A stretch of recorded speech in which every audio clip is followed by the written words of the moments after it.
산업단지 지역인데 전체적으로 좀 정비를 해서 아래쪽에 사업지역에 붙어 있고 하천이 옆에 붙어 있어요. 생태 하천. 택지 개발을 하면서 수변공원을 만들어주는 건데 도로변 모퉁이에서 이제 웰컴 가든 정원형 진입 공간으로 초점 경관 정원형 식재로 부드러운 공원 진입을 유도해주고 이렇게 데크 광장과 체력 단련 공간을 중심 창업지역과 연계되도록 테라스 가든처럼 공간을 만들어줬어요. 이쪽에는 이제 교량하고 도로가 뚫리겠죠.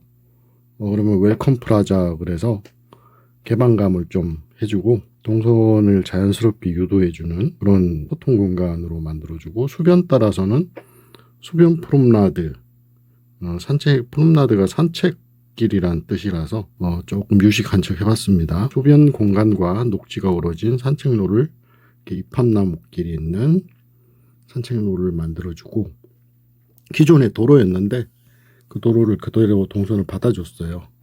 대신 이제 차는 못 다니겠죠.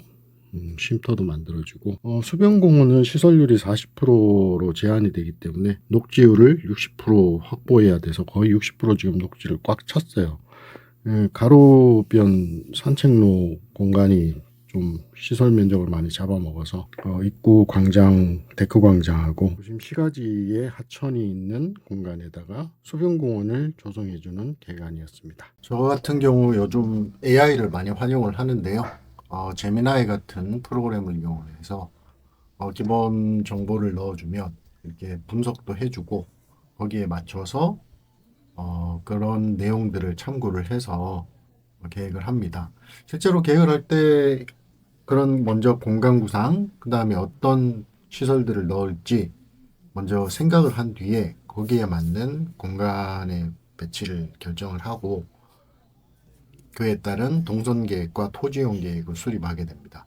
저는 이제 오랫동안 해와서 대략적인 도입 시설과 어떤 식으로 해야 되겠다라는 개념이 머릿속에 정리가 되는데 그걸 먼저 스타디를 해서 결정을 해놓고 어떤 방향으로 디자인을 하겠다라는 거를 메모를 한 뒤에 디자인을 계획안을 잡아 들어가면은 좀 더 쉬울 것 같아요. 저라고 해서 뭐 이렇게 특별한 그게 있는 게 아니고 맨 땅에 헤딩하듯이 그려봐요. 이렇게 그려보고 지우고 예전에는 이렇게 어떤 여기는 진입 주변을 먼저 분석을 하고 검토를 해서 진입 공간은 여기다 둬야 되겠다. 그다음에 동선은 어떻게 연결해야 되겠다. 주변의 토지용과 환경을 먼저 분석한 다음에 거기에 맞는 동선과 토지용이 나와야 되겠죠. 그렇기 위해서는 수많은 이렇게 시행착오를 좀 거쳐봐야 되는데 저는 그런 데이터와 노하우가 많이 축적이 돼 있는 상태라서 좀 빨리빨리 하는 경향이 없잖아 있지만 지금 오늘은 이런 과정 프로세스를 한 번에 하는 방법을 보여드리려고 해요. 그래서 지금 연필로 바로바로 그렸다가 또 지웠다가 과거에 어떤 많이 쓰던 선형 디자인인데 내부 공간은 또 요즘에 어떤 트렌디한 선형을 좀 그려보려고 했어요. 그런 기능적인 요소와 디자인적인 요소가 서로 어우러져서 전체적으로 밸런스 있게 디자인을 하려고 노력을 했고요.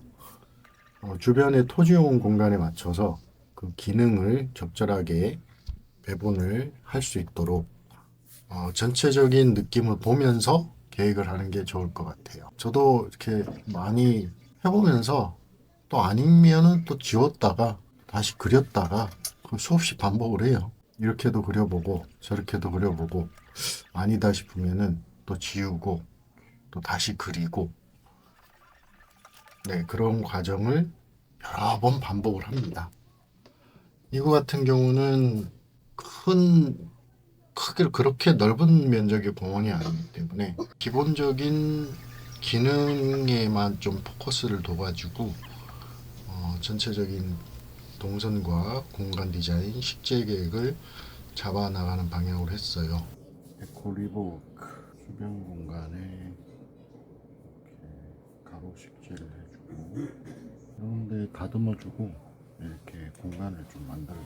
정돈된 느낌을 줬고요. 식재는 계략적인 느낌만 우선은 기본 방향 정도로 토지용과 계획을 확정짓는 단계이기 때문에 우선 계략적으로 식재 컨셉만 잡았습니다. 이렇게 스케치한 내용을 스캔을 해서 CAD에 깔아줘서 작도를 하고 도면을 그려줍니다.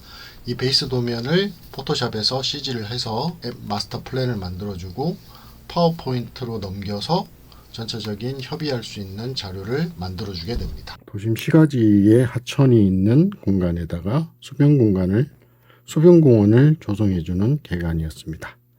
네, 감사합니다.